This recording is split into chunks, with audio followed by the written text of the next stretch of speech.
What's going on, y'all? It's Sam Stitwell, and if y'all been watching my latest videos, it's been about my first rental property that I acquired with the FHA loan. Took a month to fix it up and moved in, and that's also called house hacking. And it's been about 3-4 months since I've been in here, and to be honest with y'all, it's been a headache.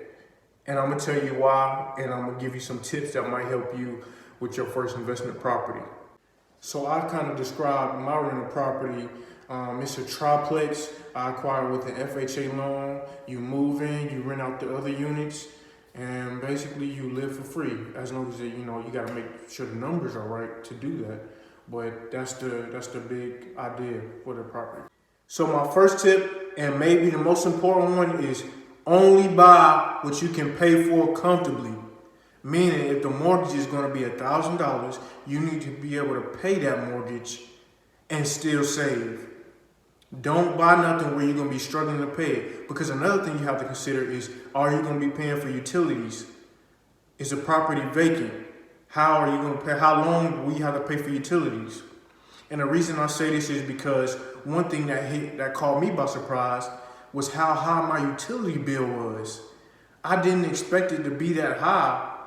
And on top of that, the utility company required a down payment, which they spread across 3 payments, but that down payment increased my utility bill a good amount. And that took me by surprise. And honestly, that's one thing that added to my headache. My second tip is, if you're a beginner, and maybe even if you're experienced, please have somebody look over the deal before you really close on it. Because as a first-time investor, first-time buyer, your eyes might be glossy. You might not be seeing everything. You probably are missing some things like I was. Tip 3, if you're doing a multifamily deal or almost any deal, try to get a hold of the people who lived there last, the past tenants or whatever. And if you got the rent rolls on a multifamily deal, there should be some form of contact in the rent roll. And the reason I say this is because they can tell you some things that nobody else probably can. For example, when I contacted the tenants that used to live here in the basement, they told me, okay, we had mice and we had a rat one time. So I already had my mind ready for that. And honestly, y'all, when I moved in, the problem had got worse.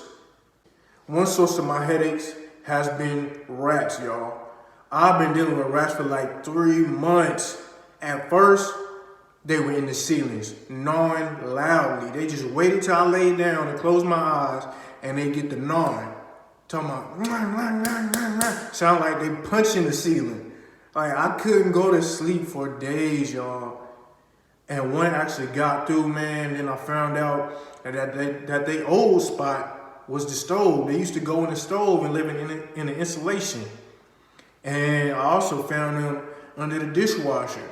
They was living down there. You saw a whole bunch of rat poop and everything, and you could hear them behind the dishwasher every time they got through the wall. Sound like they just back there, boom, boom, like hitting the dishwasher. It was crazy, y'all.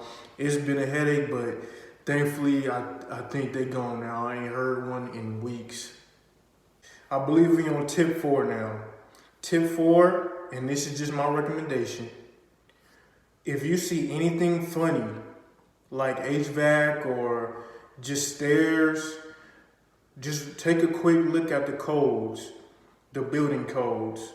The reason I say this is because even though I had an inspection, I got surprised with a code violation after the fact. After I had got an inspection, apparently nobody knew about the code violation.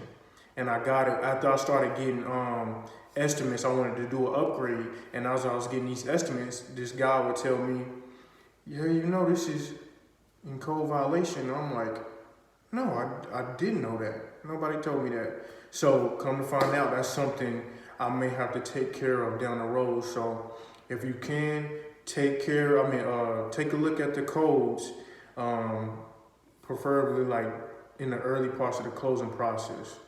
Here's another lesson that I'm learning the hard way. Timing is important. Timing is important. For instance, this location, one of the main reasons I really made a move on this property is because of the location, and it's right next to the university.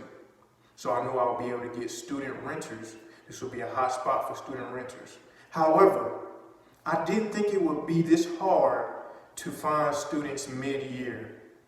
And by that I mean the semester is August to May, and I closed on the property in December thinking I'm going to get tenants quick after I finish fixing it up. Nope. Timing is important. Everybody that's been hitting me up, that's students, about the property, they either ask for May or August. So, and that's several months that I have to pay the mortgage by myself. And that's something you need to consider in the purchase price. For instance, if you want to close in December and you're marketing to students, you need to consider those months that you'll have to pay that mortgage, and maybe you want to make that deduction from the purchase price. Another key aspect of timing or consideration, seasons. When I close in December, it's winter. I'm in Illinois, I'm up north. It's cold. And surprisingly, even though I don't really mind the cold like that, a lot of people do, and they don't want to move in the winter. I've heard several investors say that, but I didn't understand the seriousness of it till I actually started investing. And here's my last tip for now is once you get your lease, get a few leases, compare them from experienced investors if you can, and once you make a lease, read over it over and over, because you're going to keep finding stuff that you want to change and you want to manipulate. Like for me, I think I've changed my lease 10 times. Luckily, I haven't had anybody in here yet to where I've been able to just continuously refine my lease and refine it to make it a bulletproof lease. That's the goal, make it a bulletproof lease. But anyway, that's a few lessons I've learned the hard way in only 4 months, y'all. It's crazy how much you learn when you actually get into it. Anyway, man, y'all just keep getting better every day. For instance, I just got this book in the mail by Bigger Pockets, Brandon Turner, Managing Rental Properties, and I'm going to get to it. Man, I'm excited to read it because I just want to get better and make sure I'm doing everything that I can do to make my real estate investing business successful. And just so y'all know where to find me otherwise, y'all can find me at 2B_great on Instagram. That's TOBE_great. Facebook at Samuel Stidwell IV. Just hit me up on one of those pages, and if you have any questions, just let me know. We can do it by email or whatever. I'll help as much as I can. I'm still a beginner, learning every day, but I'll help where I can.